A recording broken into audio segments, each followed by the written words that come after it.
Can you all hear me okay? Yes? All right, great. Well, thank you very much. I'm very glad to be here. It's my first time in Chile, and it's a beautiful country.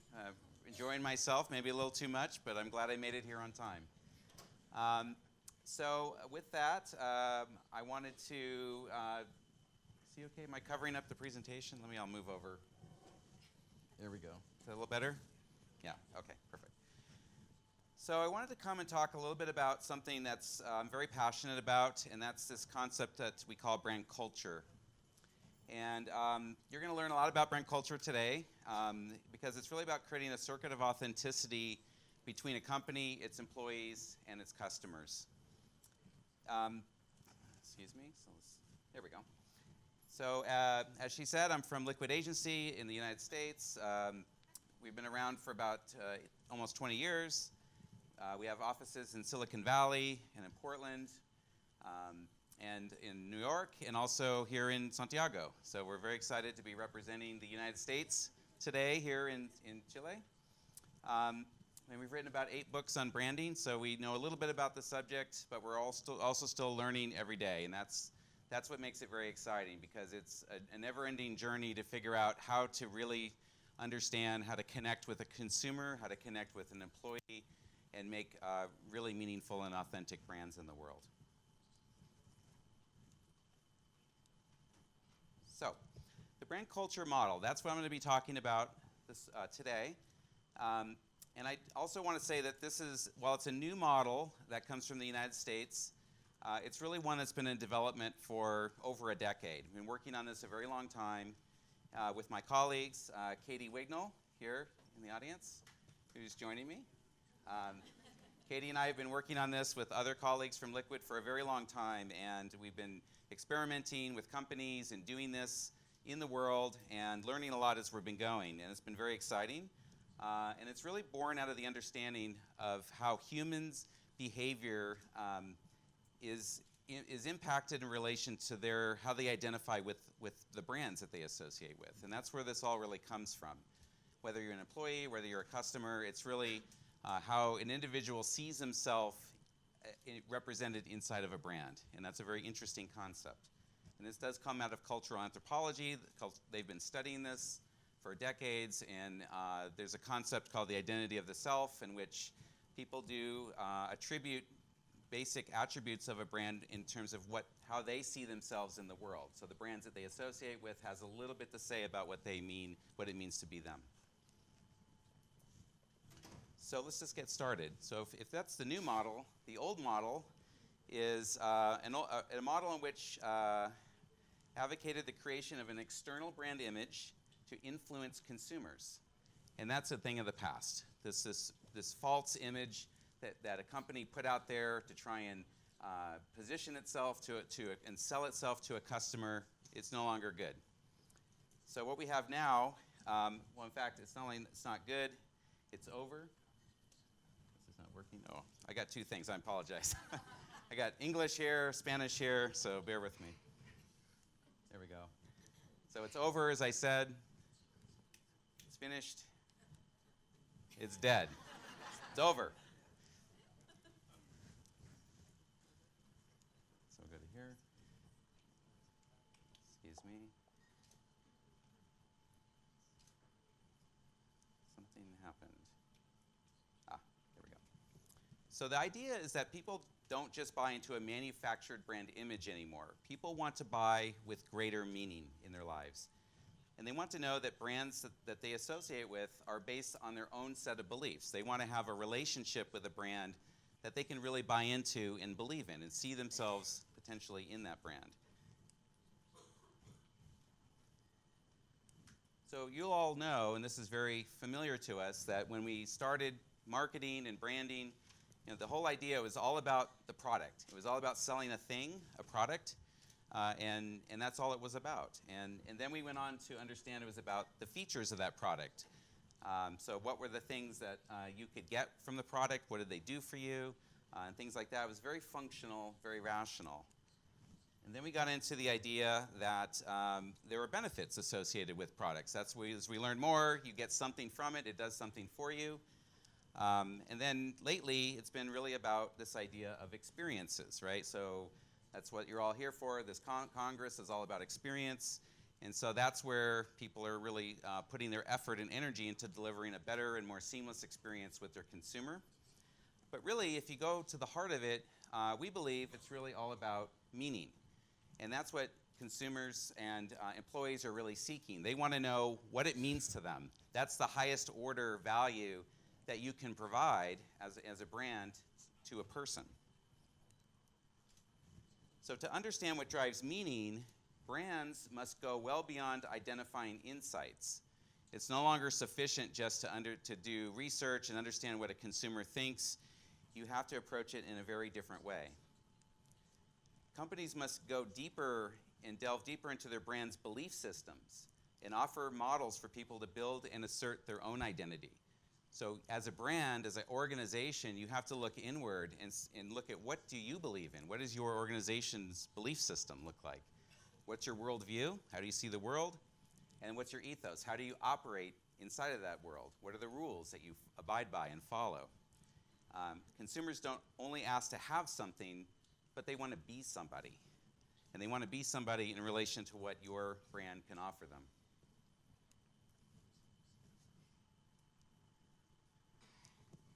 The anthropological view of this is a concept called shared symbolic consumption. And you might be familiar with this model, but there are some leaders in this space. Grant McCracken, who's a cultural anthropologist of MIT in Boston, Massachusetts, in the United States.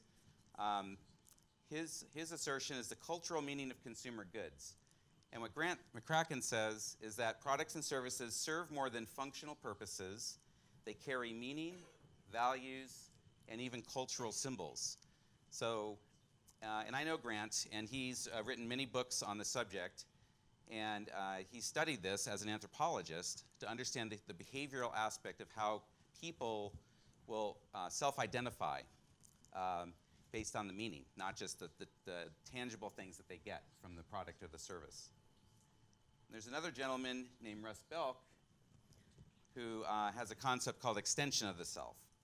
And this is where products and services with which one associates with transmits meaning, messages of identity, and location in a cultural system. So he has a broader view of culture, and so it's a system of culture in which patterns and themes and symbols all have a meaning to an individual. And if you look at what the anthropologists are looking at and how they're studying this, we can take these principles and we can apply this to what a brand can provide out in the world.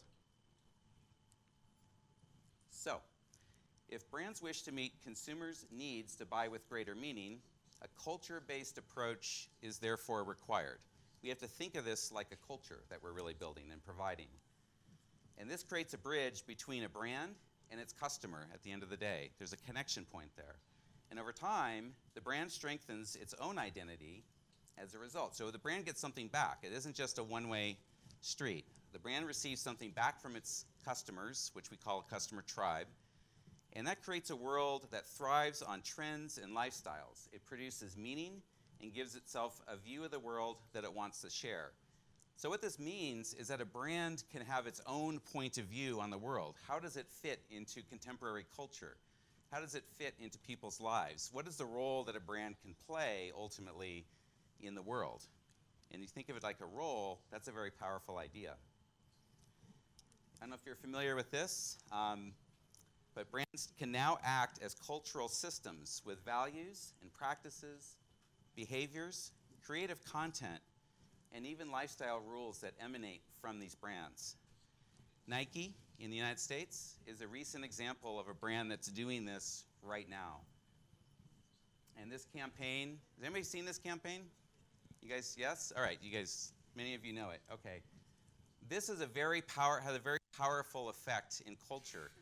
And this was pretty divisive in a sense. So this turned off many potential customers of Nike, but consequently it attracted even more customers of Nike that care about this, that this means something to them, that a brand would make a statement like this in the world, and that is more power than the people that it potentially turned off against the message. And that's a brand taking a stand in the world based on a set of beliefs. And as a result, many of the shareholders would say, you're crazy. You're going to lose customers if you get this controversial. But in the end, Nike's stock price rose, their sales increased, because the spending power of the consumers that bought into this message and believed in it was far greater than the customers that said they would never buy from them in the first place. So, this gives us an opportunity to create a new model of branding that we call brand culture. So when brand values are shared between a company, its employees, and its customers, a circuit of authenticity is completed, resulting in a brand culture. So what you have at the center are the brand values. This is the glue that holds all this together. This is the belief system. At the top you have the company, the organization that represents the brand. You have the employees that are attracted to work at that company because they have the same set of brand values. And you also have the customers that are also attracted to the company because of the same brand values. And this is what we mean by the circuit of authenticity. So when a brand can do this, then it feels very connected. And so it's congruent with what a brand says it does in the world and how it acts in the world. And that's very important. And if a brand truly represents brand values that are attractive to both customers and employees, then that brand is very likely to embrace, or the customers and employees are very likely to embrace the brand as part of their own sense of identity. They can join the brand culture and participate in that culture as a way of expressing itself to the rest of the world, who they are and what they believe in. Okay?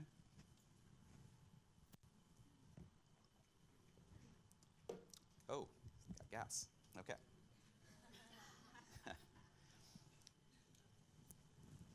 All right. Company, employee, can you tell them apart? There's a retailer in the United States called REI. They sell outdoor equipment and gear and a lot of products for the outdoors to go hiking and kayaking and things like that. It's a very successful retail business model in the United States. And it's because this is a business that has a very strong brand culture. They believe in this principle of brand culture. And this is a company whose employees are just as passionate about hiking, camping, and rock climbing as the company's customers are. And so what this company has done is it's it's fostered a culture inside of its company with employees to help reinforce this idea. So one of the things that it does many things, is that it fosters a culture internally with employee benefits, this thing called Yay Days, like Yay Sunshine and Yay Hiking and things like that. And Yay Days give new team members 2 days off a year to try outdoor activities. So they give time to the employees to go outside, try the gear. They can check out a kayak and go use it and bring it back. So that's a really powerful investment that REI is making to its employees. On the other side of the equation is how it interacts with its customers. And in 2015, the company began closing its doors on Black Friday. Do you all know what Black Friday is? Yes, all right, good. It's everywhere, right? And it started closing its doors and say, we're not going to sell anything on Black Friday. We're going against the consumer grain, and it now pays staff to take the day off. It says, don't work. Take the day off and be outside, be outdoors, be with your family or whatever. But they really want people to be outside. And same with the customers. They say instead of shopping, you should be out hiking or enjoying life outside. And this goes counter against American consumerism in particular. So this idea of shopping, after you have your turkey on American Thanksgiving, right? And then waiting in line and going out and buying things. I hate it. It's horrible. But this is a much better value proposition. This is a much better, and this resonates with their core customers, so they really believe in it. So, a focus on core beliefs inside and out. The company, the employee, and the customer all together. And if you map that to the model, it looks like this, right? Company, employee, customer. And interestingly, you can start to build services and experiences around this, right? So if you use this model between the company and the employee, you have the employee experience. And just as well as you would have the customer experience between the customer and the company. And then the service experience is between the employee and the customer, see?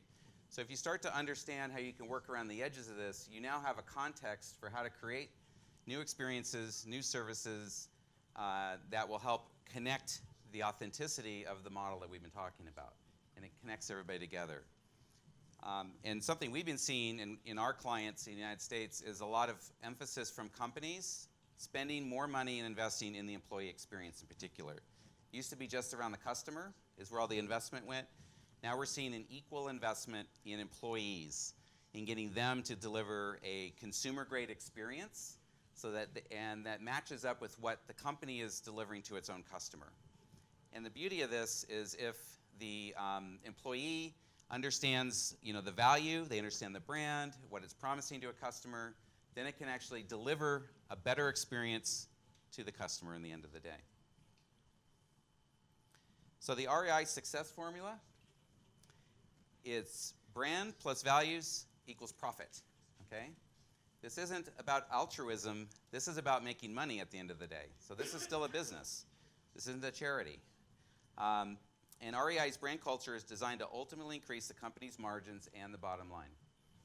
And some proof of that, in a customer quotient a CQ study published by Harvard Business Review, REI was the top ranked brand overall and scored highest in its measure of respect, which is very important for the employees.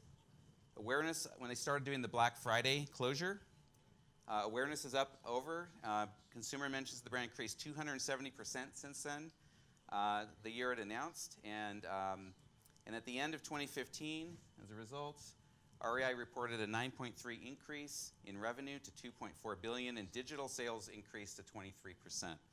So there are real, tangible business metrics here at the end of the day. Okay? This all feels good, and it's great, but at the end of the day, it also drives business. Okay, so great. That all sounds good, right? Well, how do I do it? That's the hard part. So what we want to do is we want to foster a brand culture. You can't make it or create it necessarily, but you can foster it. You can enable it to grow and take root and exist in the world. So there are two major things you need to think about or consider when you're building brand culture. First is you have to design the foundation for your brand culture. What's the strategic platform that's going to define how all this works? And then secondly, how do we activate it with employees and with customers together?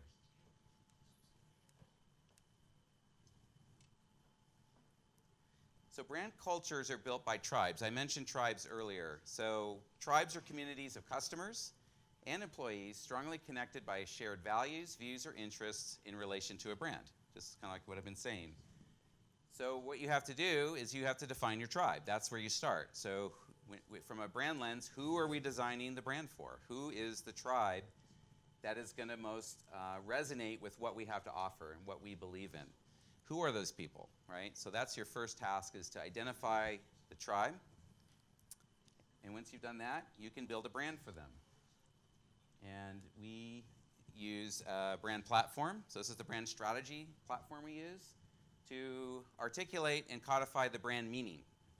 And the most important thing on this chart is the brand position in the middle, at the center. This is the concept, the idea that we want the brand to stand for in the hearts and minds of the tribe.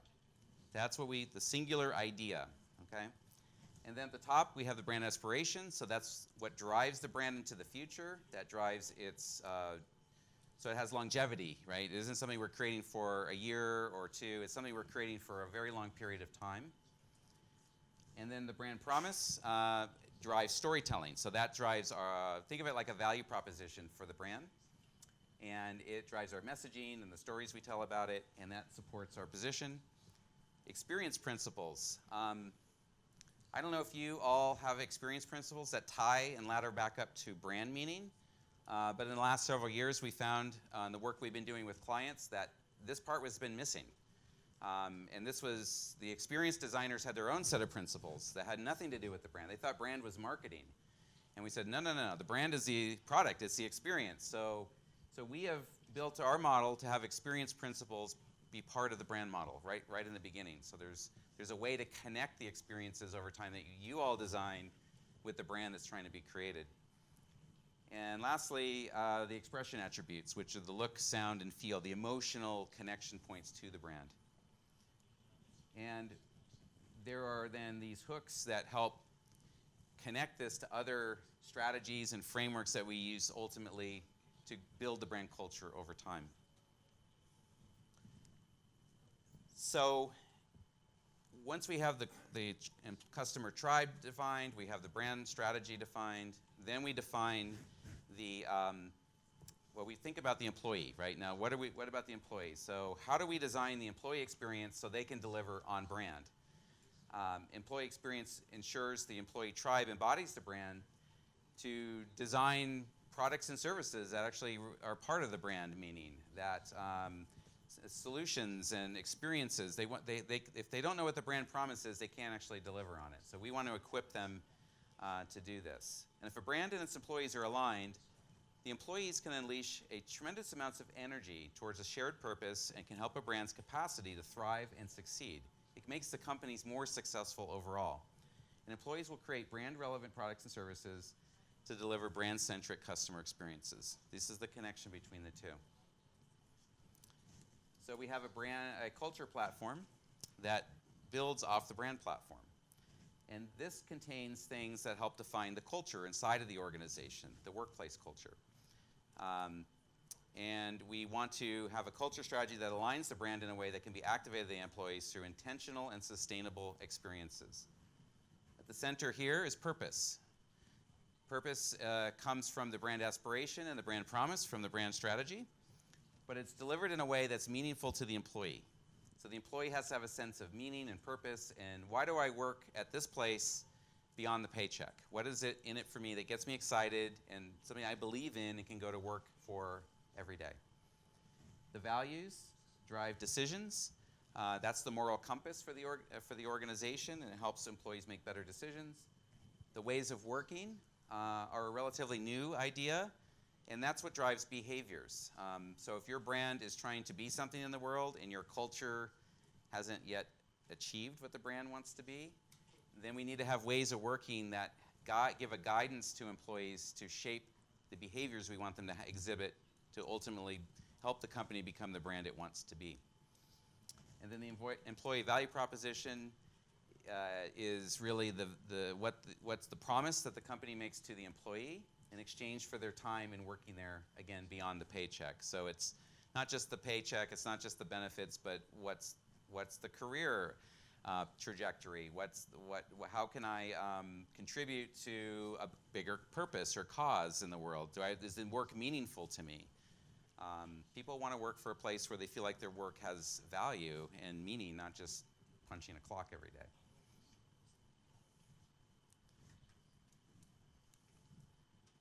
So putting it all together, just to summarize, you build the customer tribe, define that.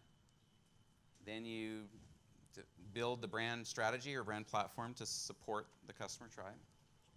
Then the culture platform coming off the brand strategy, so it's a brand culture, so you get the connection between the two. And then we actually develop the employee tribe last. And the reason we do that last is because once we have all this figured out, we want to then identify the employees that would want to work here, that would want to be part of this brand culture. So then we do that, and we use research and insights to help formulate the tribes, but essentially this is the order and the sequence that we typically do it in. Okay, so moving on to activation. So that's the foundation. Now how do we activate?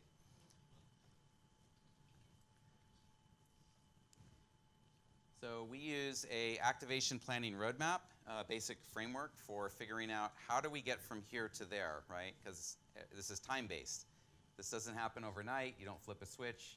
You have to invest energy, resources, and effort into time over time to get results. So you can see here on the left is the brand culture activations. On the right here is the brand culture vision. This is where we ultimately want to be sometime in the future, right? And then we have steps along the way. We use it called now, soon, and later. But it could be any period of time. Now could be next year, soon could be 2 years from now, and later could be 3 years from now, or whatever time you want to put on it, it doesn't matter. And then we think about the different activations. So there's communications, customer experience, employee experience, and products and services. For communications, it's what are the brand communications needed to tell the story. You have a new story to tell, and you want to be able to get that out there through your communications. You also have a customer experience, so how do you engage the customer tribe to build the right brand meaning? So what are you going to do because the experience is about, ultimately, in my opinion, that a customer has is you want to have them walk away with a feeling of what the brand is like, and then remember that, and that starts to shape how they perceive the brand. That's how they feel about it. Great experience, they're going to feel really good about it, but not just good and bad, but it's also about what does it mean? Is it meaningful to me? Then we have the employee experience, so how do we engage the employee tribe to embody the new brand? And then how should products and services and experiences evolve in support of our brand? So this is a basic framework we use. You could use any number of frameworks like this, but the idea is you want to think about how do we actually get it out into the world. And engaging your tribe is really not just about communication. That's where a lot of us go. We want to push a message out there and say we did this, but really it's about engaging them through their journey and how the tribe experiences your brand from their first encounter to every memory they share should be designed to deepen your brand relationship with both the individual and how they relate to the tribe. And this is a basic journey. I know I'm sure you're all very familiar with journey maps, but the idea is that we really want to focus beyond the transaction. We all focus on the transaction, the sale, or the thing we want somebody to do, and we kind of forget about them. So we want to keep going. We want to give them that after transaction experience, right? How do we help our tribes engage further? How do they bond with us? And then ultimately, how do we get them to advocate on our behalf for our brand? Because that's the power of the tribe. The tribe is what's going to build your brand out in the world. It's those customers, those employees that are the true believers that are going to tell everybody they know and other members of their tribe about how amazing your brand is, because they believe in it. It's not a sales pitch. It's just something because they have their own relationship with it. They have their own set of beliefs that line up. So let's look at a couple of examples for customer experiences. So we use a construct we call people, places, and products / services.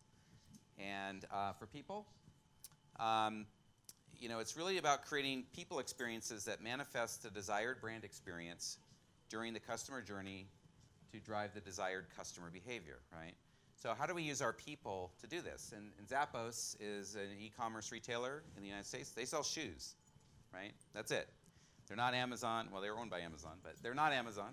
They don't sell everything. They don't sell rakes or leaf blowers or anything else. They sell shoes and handbags, things like that. But the idea is that Zappos is so personable when it comes, the people that work there on their call centers generally care about their customers, and to the point where it's an amazing experience. So if something goes wrong, which is usually when the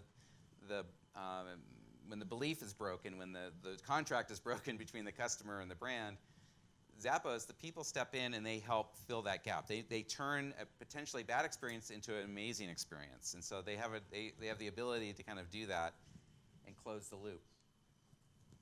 For places, this is about both physical and digital places. Think of digital like a place, and also physical brick and mortar or touch points that people interact with, and these manifest the desired brand experience during the customer journey to drive the right behaviors. So for Amazon Go, which is a new retail concept where people can just walk in, shop, and then just buy the products and leave, they don't have to even pay or check out because everything is tagged and it tracks to their account. So it creates a very seamless, frictionless kind of shopping experience.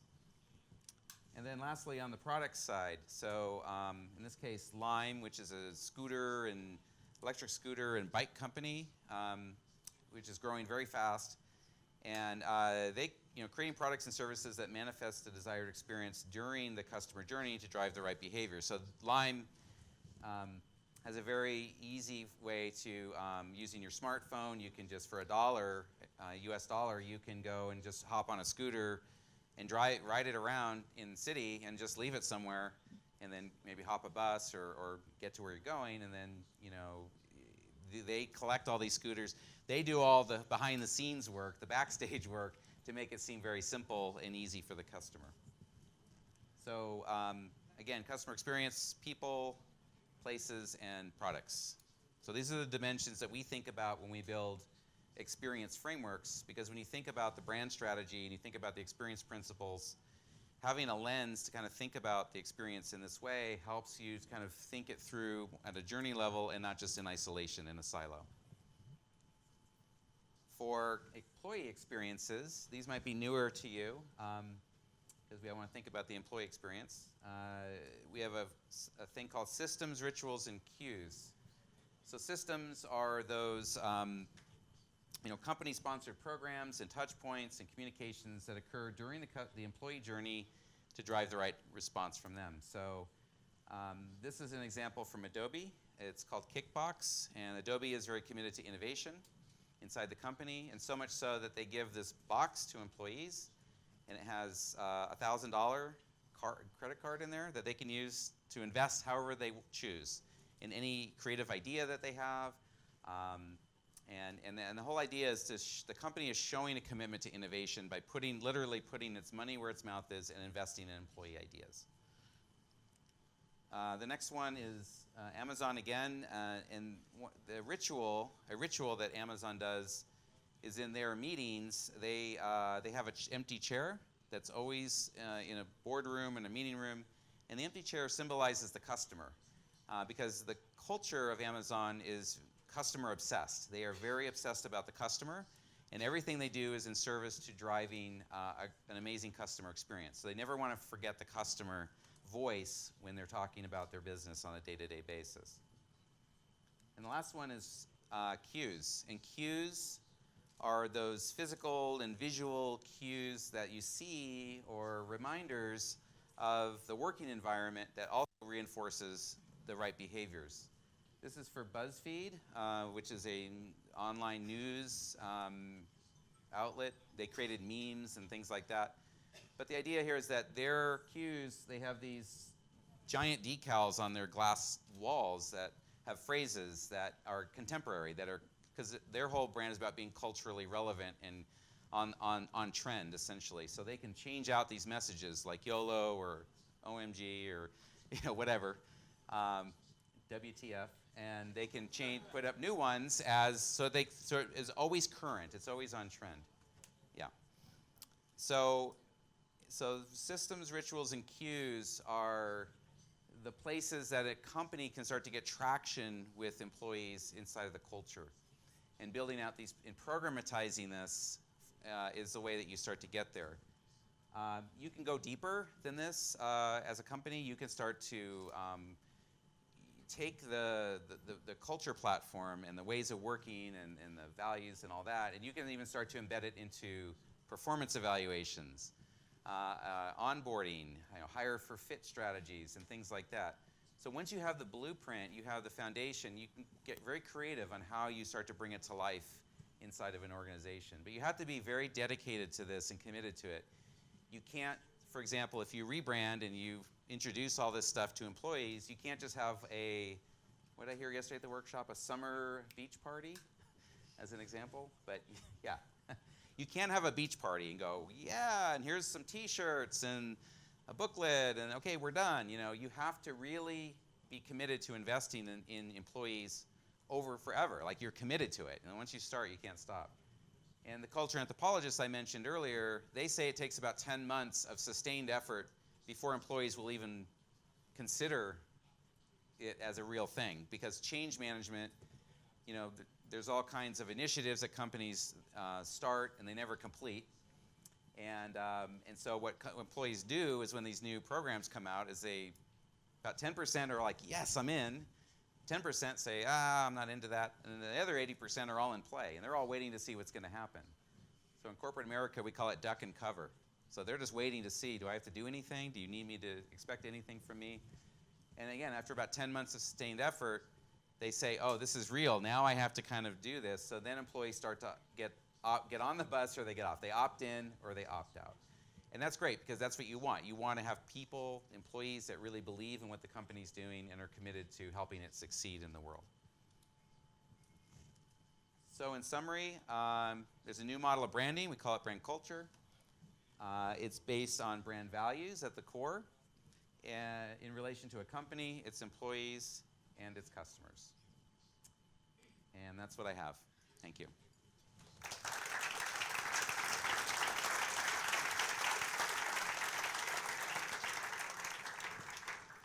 Thank you very much, Dennis. I got it. Yeah. So now we're gonna do like a round of questions. ¿Alguien tiene alguna pregunta para Dennis? Acuérdense que está activado también y está muy atento nuestro intérprete, así que pueden hacerlo en español y Dennis la va a escuchar en inglés. Así que no sean tímidos. Estamos con los micrófonos disponibles, así que solamente levanten la mano o se ponen de pie para hacer las preguntas. Well, I know I'm between you and cocktails, so I'm sure you want to go fast. Por allá. Yeah.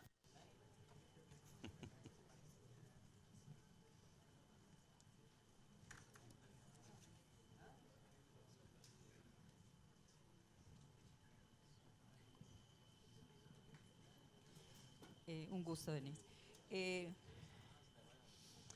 La pregunta sería, una compañía que pretende crear este tipo de modelo de cultura de marca, ¿cuánto tendría que invertir en este proceso? Aproximadamente.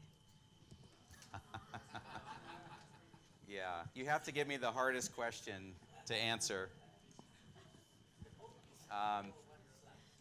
It's really relative to it's hard to answer actually. Honestly, because there's a the cost is mostly going to be investment of human capital, time and commitment, right? And taking time to align leadership so they actually will do this. That's the most important thing. So it's and executives don't necessarily. Your executive team has to understand this is important and worth investing in. That's probably your first big barrier. Is not so much money, but it's really the time investment required up front. The money will be later. So here's the challenge on the money side. We're all, as marketers, we're used to investing in customers, but we're not necessarily used to investing in employees. And so that has to be a cultural mind shift. You have to get your leadership to rethink the model and think about building budgets and things like that to really invest in employees. So I can tell you, based on the companies we work with, it's somewhere between, what, Katie? $100,000 and millions of dollars. It really just depends on what their level of investment and commitment is going to be to this. I wish I had a better answer for you. But I will have one sub-answer. And that is, we are actually exploring some models in which companies can make investments based on an investment per employee cost.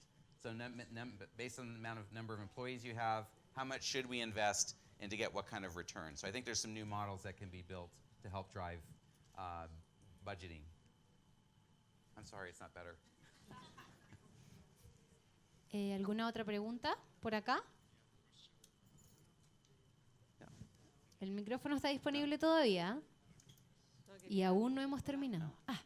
Por ahí.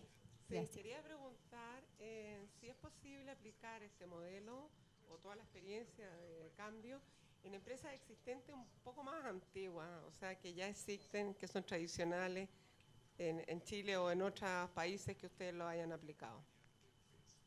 Que no sean startups ni creadas en los últimos 10 años, sino que más antiguas, ¿sí? Yes, because Absolutely, and we're seeing that now. In fact, I think it's, I don't know if it's easier, but it's a different challenge to work with a startup than it is with a established company. And I know that a lot of our experience over the last decade has been working with very established companies, some of which have been around, one was around 200 years, if you can believe that. So I think it's very possible, but you have to, again, have a commitment from leadership to do this, because if you don't have it, this will not survive. Yeah. ¿Alguien más? Creo que eso han sido las preguntas. Le vamos a dar de nuevo un fuerte aplauso a Dennis Hahn, Right. Chief Strategy Officer, the Liquid Agency. Thank you very much for joining us. thank It's you. a pleasure to have you here. It was great to be here. Thank you. Appreciate it. Thank you all. Ahora no se levanten, que aún no hemos terminado. Vamos a recibir a una de las personas más carismáticas de hoy.